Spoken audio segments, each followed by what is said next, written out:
Then as Jacob went on his way, the angels of God met him to reassure and protect him.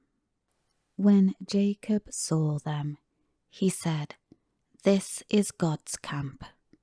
So he named that place Mahanaim, double camps. Then Jacob sent messengers ahead of him to his brother Esau in the land of Seir, the country of Edom. He commanded them, saying, "This is what to say to my lord Esau. Your servant Jacob says this: I have been living temporarily with Laban and have stayed there until now. I have oxen, donkeys, flocks, male servants and female servants, and I have sent this message to tell my lord, so that I may find grace and kindness in your sight." The messengers returned to Jacob, saying, "We went to your brother Esau, and now he is coming to meet you, and there are 400 men with him." Jacob was greatly afraid and distressed, and he divided the people who were with him, and the flocks and herds and camels into 2 camps. And he said, "If Esau comes to the one camp and attacks it, then the other camp which is left will escape."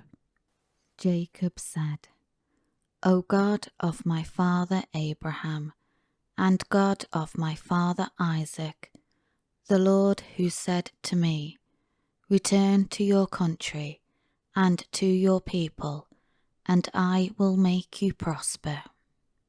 I am unworthy of all the loving kindness and compassion, and of all the faithfulness which you have shown to your servant. With only my staff long ago I crossed over this Jordan, and now I have become blessed and increased into these 2 groups of people. Save me, please, from the hand of my brother, from the hand of Esau, for I fear him, that he will come and attack me and the mothers with the children." And you, Lord, said, "I will certainly make you prosper, and make your descendants as numerous as the sand of the sea, which is too great to be counted." So Jacob spent the night there. Then he selected a present for his brother Esau from the livestock he had acquired: 200 female goats, 20 male goats, 200 ewes, 20 rams, 30 milking camels with their colts, 40 cows, 10 bulls, 20 female donkeys, and 10 donkey colts.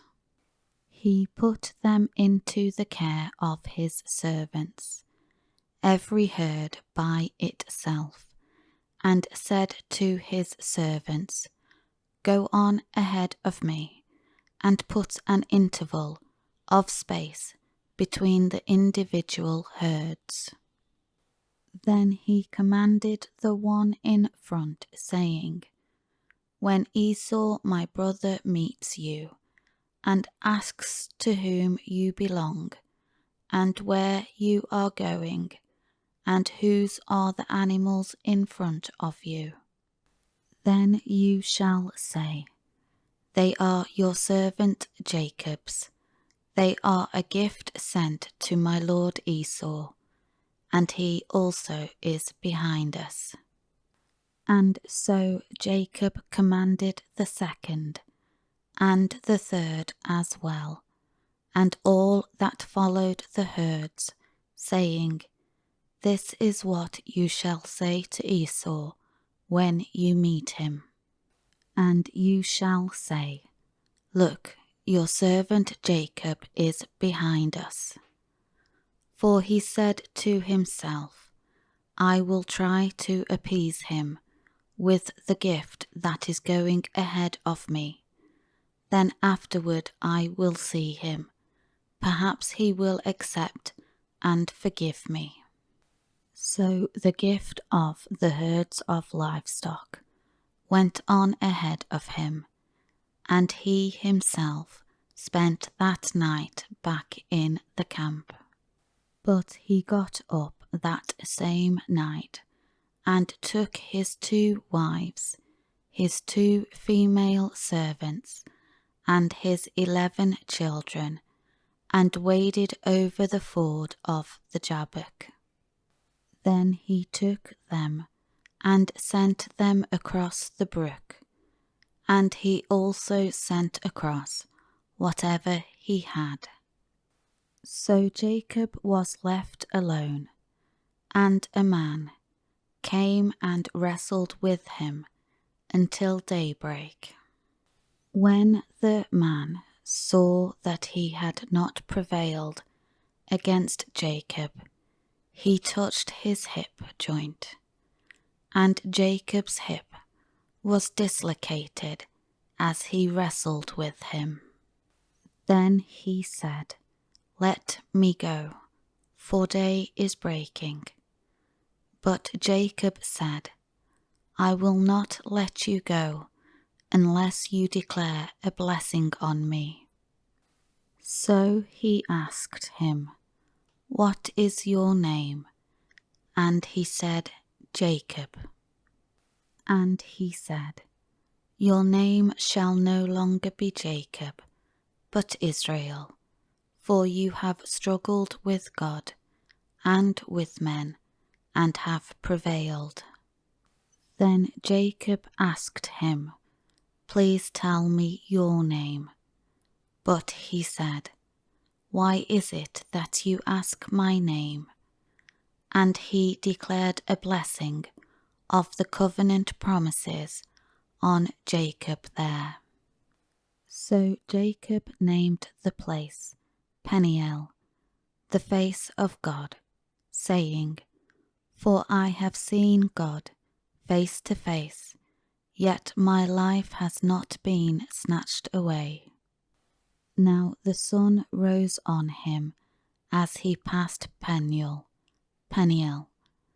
and he was limping because of his hip.